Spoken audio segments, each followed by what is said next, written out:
الرحمن من كتاب فارجع البصر هل ترى من فطور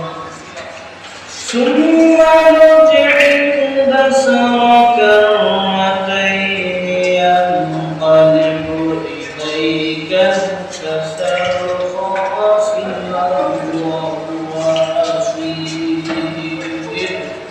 ولقد زينا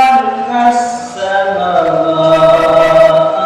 الدنيا بمصابيح وجعلناها رجوما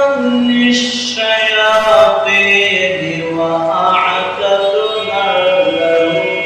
عذاب السعير وإن الذين كفروا بربهم جهنم وبئس المصير إذا ألقوا فيها سمعوا لها شهيقا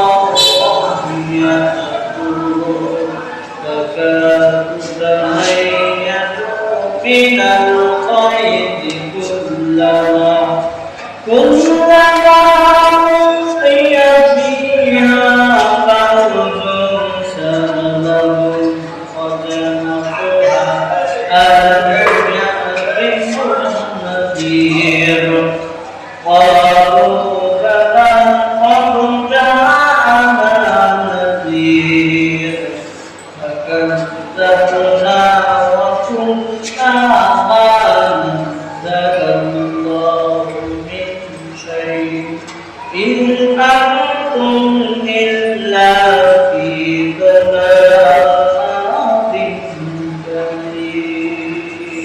كبير.